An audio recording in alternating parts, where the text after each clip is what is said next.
नमस्ते दोस्तों। आज हम पॉलिटिकल साइंस का एक सीरीज़ स्टार्ट करने जा रहे हैं जिसमें UP TGT, PGT, Bihar TGT, PGT, D triple SB, EMRS, NVS सब में काम आएगा। तो हम स्टार्ट करते हैं। क्वेश्चन नंबर 1, किसी राज्य की विधान परिषद किसके द्वारा बनाई या समाप्त की जा सकती है? भारत के राष्ट्रपति, संसद, संबंधित राज्य की विधानसभा, संबंधित विधानसभा की सिफारिश पर सिफारिश पर संसद। तो इसका जो करेक्ट आंसर होगा वो हमारा ऑप्शन नंबर डी होगा। संबंधित विधानसभा की सिफारिश पर संसद द्वारा समाप्त की जा सकती है। आगे हम क्वेश्चन नंबर 2 देखते हैं। क्वेश्चन नंबर 2 में है, प्रधानमंत्री एवं उप प्रधानमंत्री सहित कुल मंत्रियों की संख्या अधिक नहीं होगी। तो ऑप्शन ए में लोकसभा के 20% सदस्यों से, लोकसभा के 10% सदस्यों से, लोकसभा के 15% सदस्यों से, लोकसभा के 25% सदस्यों से। तो इसमें जो हमारा ऑप्शन होगा वो ऑप्शन नंबर सी राइट होगा, लोकसभा के 15% सदस्यों से। इसमें जो है अगर हम देखेंगे तो 91 संविधान संशोधन जो 2003 के द्वारा तय किया गया कि केंद्रीय मंत्रिपरिषद में प्रधानमंत्री एवं उप प्रधानमंत्री सहित मंत्रियों की अधिकतम संख्या लोकसभा की कुल सदस्य संख्या के 15% से अधिक नहीं होगी। तो ये जो था 91 संविधान संशोधन में ये डिसाइड किया गया था। आगे देखते हैं क्वेश्चन नंबर 3, भारत के संविधान में फेडरल शब्द कहाँ वर्णित है? तो ऑप्शन ए प्रस्तावना में, ऑप्शन बी भाग 3 में, ऑप्शन सी कहीं भी वर्णित नहीं है, ऑप्शन डी 368 में आर्टिकल। तो ये जो है इसमें करेक्ट आंसर हमारा हो जाएगा ऑप्शन सी, कहीं भी फेडरल शब्द कहीं भी वर्णित नहीं है। इसमें हम देखते हैं कि संविधान में फेडरल शब्द कहीं भी वर्णित नहीं है। भारतीय संविधान के अनुच्छेद 1 में कहा गया है कि भारत राज्यों का संघ है, लेकिन कहीं फेडरल शब्द का प्रयोग नहीं किया गया है और भारतीय संघ राज्यों के बीच हुई किसी समझौते का निष्कर्ष नहीं है और किसी राज्य को संघ से अलग होने का अधिकार भी नहीं है। आगे देखते हैं हम क्वेश्चन नंबर 4, संसद के 2 सत्रों के मध्य का अधिकतम अंतराल नहीं होना चाहिए। ऑप्शन ए 1 से अधिक, ऑप्शन बी 3 माह से अधिक, ऑप्शन सी 6 माह से अधिक, ऑप्शन डी 9 माह से अधिक। तो इसमें 6 माह से अधिक नहीं होना चाहिए। जो हमारा ऑप्शन है ऑप्शन सी करेक्ट होगा। आगे देखते हैं और क्वेश्चन नंबर 5, संविधान की मूल संरचना की अवधारणा किस वाद में प्रतिपादित की गई?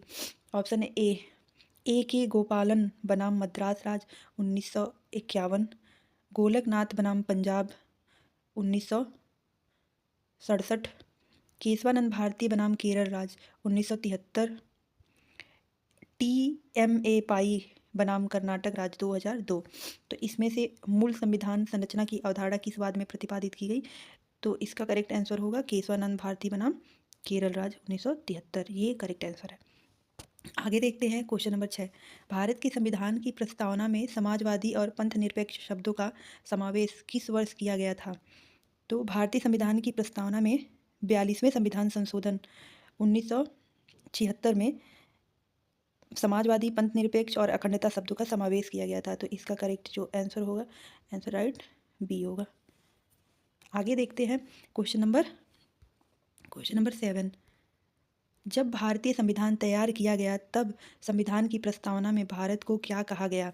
ऑप्शन ए संघीय लोकतांत्रिक गणराज्य, ऑप्शन बी संप्रभु लोकतांत्रिक गणराज्य, ऑप्शन सी संप्रभु समाजवादी धर्मनिरपेक्ष लोकतांत्रिक गणराज्य, ऑप्शन डी समाजवादी और धर्मनिरपेक्ष। तो इसका जो करेक्ट आंसर हो जाएगा वो संप्रभु लोकतांत्रिक गणराज्य संविधान में की प्रस्तावना में जब तैयार किया गया था तो ये तीनों वर्ड थे। और बाद में 1942वें संविधान संशोधन बाद में 42वें संविधान संशोधन में इसमें जो शब्द जोड़े गए थे वो समाजवादी पंथनिरपेक्ष शब्द जोड़ा गया और वर्तमान में भारत एक संप्रभु संपन्न समाजवादी पंथनिरपेक्ष लोकतांत्रिक गणराज्य है। आगे देखते हैं क्वेश्चन नंबर 8, भारत के किस राज्य में स्थानीय शासन के लिए ओम्बुड्समैन है? कर्नाटक में, केरल में, तमिलनाडु में, राजस्थान में। तो यहाँ पे ओम्बुड्समैन जो है वो केरल में है। केरल भारत का एक ऐसा मात्र राज्य है यहाँ पर स्थानीय स्वशासन के कार्यों की निगरानी हेतु ओम्बुड्समैन रूपी संस्था कार्यरत है। आगे देखते हैं क्वेश्चन नंबर 9। क्वेश्चन नंबर 9, इसमें कांग्रेस पूर्ण स्वराज की घोषणा 1929 के अपने अधिवेशन में किस स्थान पर की थी? तो ये जो था वो 31 दिसंबर को था, 31 दिसंबर 1929 को। तो ऑप्शन ए इसमें होगा जो करेक्ट, लाहौर होगा। इसका करेक्ट आंसर लाहौर होगा। क्वेश्चन नंबर 10 देखते हैं। निम्नलिखित में से किसे आधुनिक मनु कहा जाता है? ऑप्शन ए राजेंद्र प्रसाद को, ऑप्शन बी BN राव को, ऑप्शन सी महात्मा गांधी को, ऑप्शन डी BR अम्बेडकर को। तो इसका जो करेक्ट आंसर होगा वो होगा हमारे होंगे BR अम्बेडकर जी। आगे देखते हैं क्वेश्चन नंबर 11। क्वेश्चन नंबर 11 में है, तिलक को भारतीय अशांति का जनक की संज्ञा किसने दी? तो option A Valentine Chirol, option B Wordsworth, Annie Besant और इनमें से कोई नहीं। तो इसमें जो करेक्ट आंसर है वो हमारा होगा वैलेंटाइन चिरोल। आगे देखते हैं, निम्नलिखित में से भारतीय राष्ट्रीय संघर्ष में उदारवादी कौन थे? ऑप्शन ए दादा भाई Naoroji, option B Mahatma Gandhi, option C बाल गंगाधर तिलक, ऑप्शन डी जवाहरलाल नेहरू। तो इसका जो करेक्ट आंसर होगा वो होगा Dadabhai Naoroji. Option A is correct. Question number 13 देखते हैं। क्वेश्चन नंबर 13, एक बार संसद द्वारा वित्तीय आपात की स्वीकृति मिलने के बाद इसकी उद्घोषणा कितने समय तक जारी रह सकती है? ऑप्शन ए 2 माह तक, ऑप्शन बी 3 वर्ष तक, ऑप्शन सी संसद की कार्यवाही तक, ऑप्शन डी अनिश्चित काल तक। तो ये जो है ये चलती रहेगी अनिश्चित काल तक। Option D is correct. Question number 14 देखते हैं। लाल बाल पाल कहलाने वाली स्वतंत्रता सेनानियों की तिकड़ी किन के बारे में बताती है? लाल बाल पाल, बाल गंगाधर तिलक और बिपिन चंद्र पाल, लाल बहादुर शास्त्री, बाल गंगाधर तिलक और मोनी पाल, लाल बहादुर शास्त्री, बाल गंगाधर तिलक और सुरेंद्र पाल, लाला लाजपत राय, बाल गंगाधर तिलक और सुरेश पाल, मदन लाल ढींगरा, बाल गंगाधर तिलक और बिपिन चंद्र पाल। तो इसमें से जो हमारा करेक्ट आंसर है वो ऑप्शन नंबर ए है, लाला लाजपत राय, बाल गंगाधर तिलक और बिपिन चंद्र पाल। आगे देखते हैं क्वेश्चन नंबर 15, वैज्ञानिक मानववाद की अवधारणा का संबंध है अरविंदो घोष, जयप्रकाश नारायण, MN राय, डॉक्टर BR अम्बेडकर। तो इसका जो करेक्ट आंसर है ये हमारा करेक्ट आंसर हो जाएगा MN राय। MN राय मानववाद की अवधारणा को प्रतिपादित किया था और नव मानववाद की संज्ञा भी इन्होंने ही दी थी। आगे देखते हैं, कौटिल्य की षड्गुण नीति में निम्न में से क्या सम्मिलित नहीं है? ऑप्शन ए संधि, ऑप्शन बी यान, ऑप्शन सी मैत्री, ऑप्शन डी विग्रह। तो इसमें जो संबंधित नहीं है वो है मैत्री, संबंधित नहीं है, मैत्री संबंधित नहीं है। ऑप्शन सी जो होगा वो करेक्ट होगा। आगे देखते हैं, कौटिल्य की प्रसिद्ध कृति कौन सी है? तो कौटिल्य की प्रसिद्ध कृति जो है वो अर्थशास्त्र है। आगे देखते हैं क्वेश्चन नंबर 19, गांधी विश्वास करते थे साध्य साधनों की उपयोगिता की पुष्टि करता है, साधन साध्य की उपयोगिता की पुष्टि करते हैं, न तो साध्य साधनों की ओर ना ही साधन साध्य की पुष्टि करते हैं, साधन और साध्य दोनों न्यायसंगत होते हैं। तो इसका करेक्ट आंसर जो होगा वो होगा ऑप्शन नंबर डी, साधन और साध्य दोनों न्यायसंगत होने चाहिए। 19 का करेक्ट आंसर होगा। कौटिल्य एवं मैकियावेली के विचारों का खंडन करते हुए गांधी की मान्यता है कि साधन एवं साध्य दोनों न्यायसंगत होने चाहिए, क्योंकि दोनों में से एक भी अनैतिक होने पर अभिष्ट सिद्धि की प्राप्ति संभव नहीं होगी। तो इसमें जो करेक्ट आंसर है वो हमारा हो जाएगा साधन और साध्य दोनों न्यायसंगत होने चाहिए।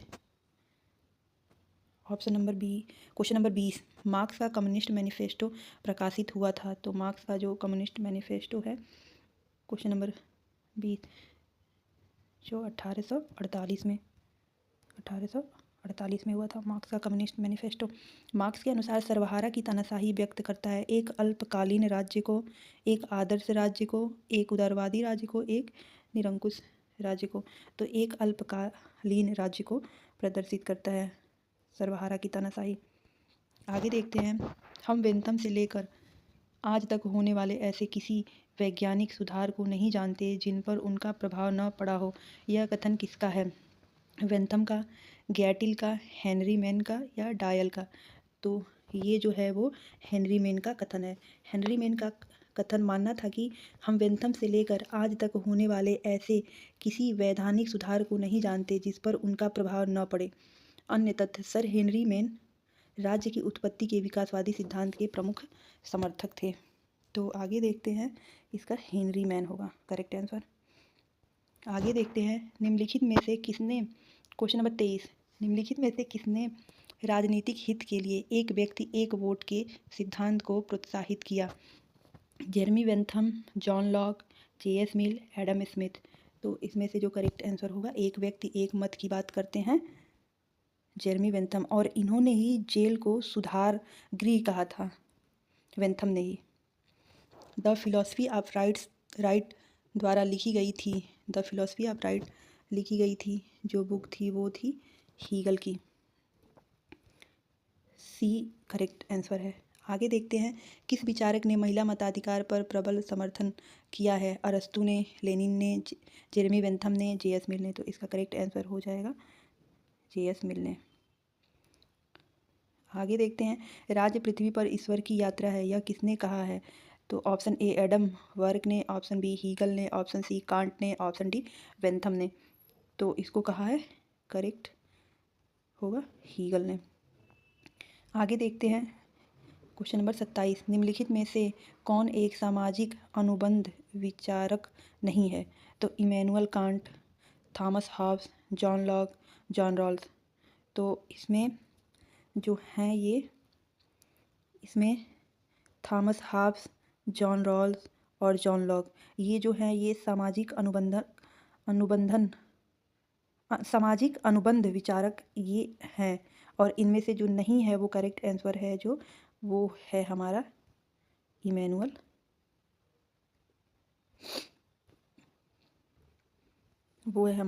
कांट करेक्ट आंसर है। ये नहीं है, लेकिन थॉमस हॉब्स, जॉन रॉल्स और जॉन लॉक ये सामाजिक अनुबंध विचारक हैं।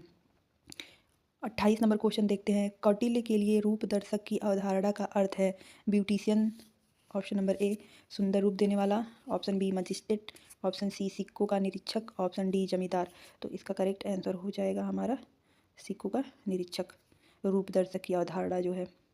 आगे देखते हैं, टू ट्रीटाइजेज ऑन सिविल गवर्नमेंट की रचना जॉन लॉक द्वारा की गई है। पहले ट्रीटाइज निबंध का प्रतिपाद विषय क्या है?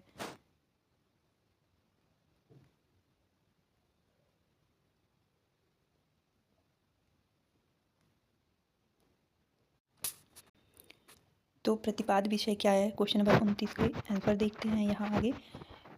प्राकृतिक अवस्था का वर्णन, बी सामाजिक संविदा का वर्णन, सी थॉमस हॉब्स की आलोचना और डी रॉबर्ट फिल्मर की आलोचना? तो इसमें हमारा करेक्ट आंसर हो जाएगा, क्वेश्चन नंबर 29 का ये है, इसका करेक्ट आंसर हो जाएगा रॉबर्ट फिल्मर की आलोचना। आगे देखते हैं, सामान्य इच्छा की अवधारणा है।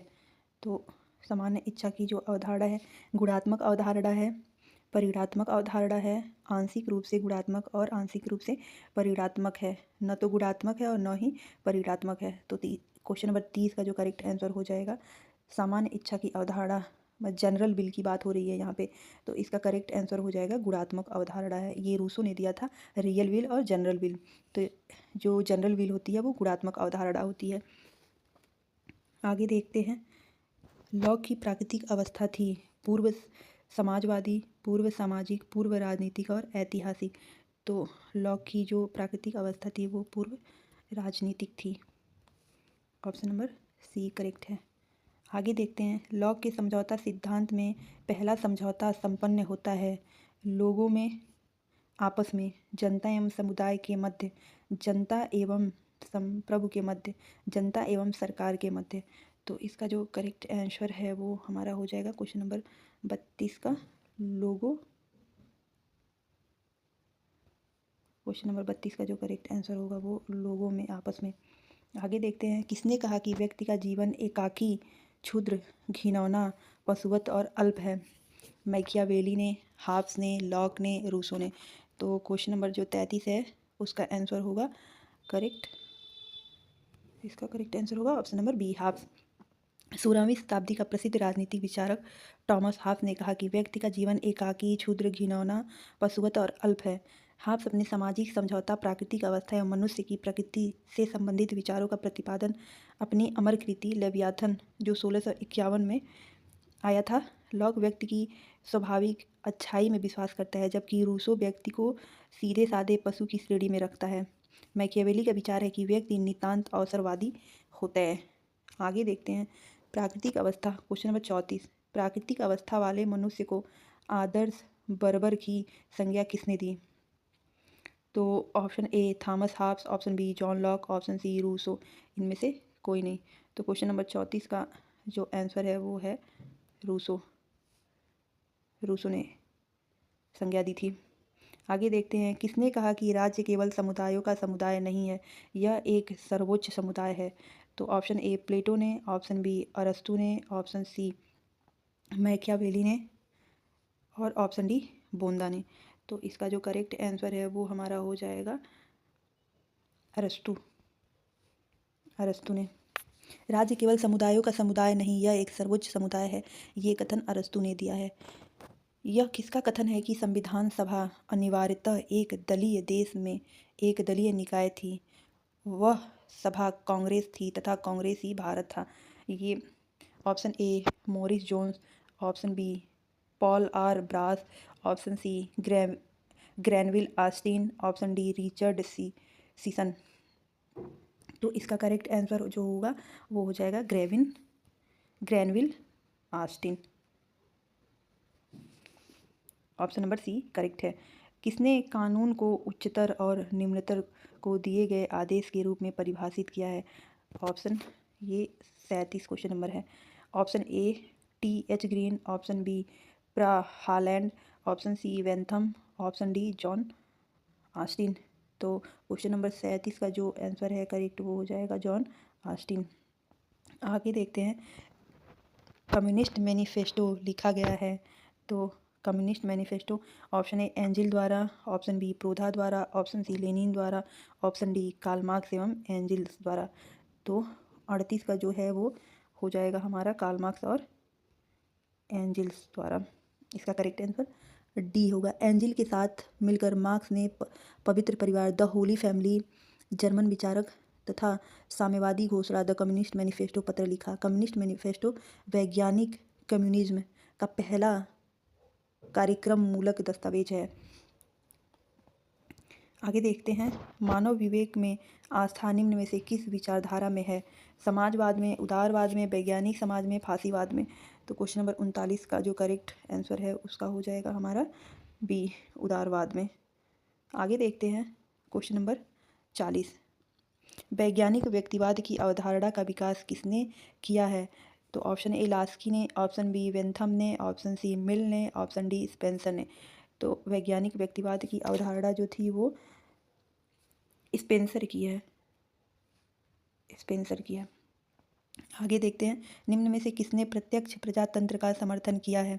ऑप्शन ए एडम स्मिथ ने, ऑप्शन बी मार्क्स ने, ऑप्शन सी हीगल ने, ऑप्शन डी रूसो ने।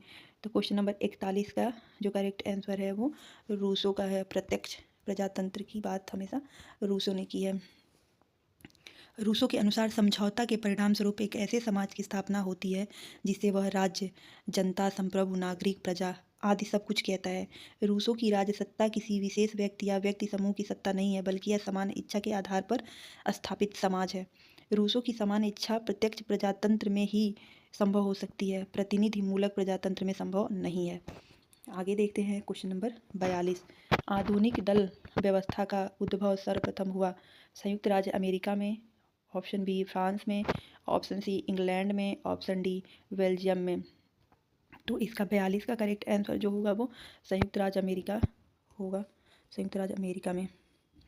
आधुनिक दल व्यवस्था का उद्भव सर्वप्रथम संयुक्त राज्य अमेरिका में हुआ। अमेरिका संविधान के संघवादी स्वरूप को लेकर संघवादी और संघवाद विरोधी विचारधारा के आधार पर दो दलों का गठन हुआ था, जिन्हें क्रमशः डेमोक्रेटिक पार्टी और रिपब्लिकन पार्टी कहा जाता है। क्वेश्चन नंबर जो है हमारा क्वेश्चन नंबर 43, कैबिनेट मिशन योजना के अंतर्गत संवैधानिक सभा के चुनाव आयोजित किए गए। ऑप्शन ए जुलाई 1946 में, दिसंबर 1946 में, जनवरी 1947 में, अगस्त 1947 में। तो इसका जो करेक्ट आंसर होगा 43 का, वो होगा हमारा जुलाई 1946 में। Option A is right. आगे देखते हैं, जर्मनी में हिटलर ने किस प्रकार के शासन की स्थापना की। तो हमारा ये हो जाएगा 44 नंबर क्वेश्चन। जर्मनी में हिटलर ने किस प्रकार के शासन की स्थापना की। ए लोकतंत्र की, बी तानाशाही की, सी कुलीन तंत्र की, डी राजतंत्र की। तो इसमें जो करेक्ट आंसर होगा हमारा वो होगा, तो इसमें हमारा करेक्ट आंसर होगा जो होगा वो तानाशाही, ऑप्शन बी। आगे देखते हैं क्वेश्चन नंबर 45, कौन सी सरकार को उत्तरदायी सरकार के नाम से भी जाना जाता है।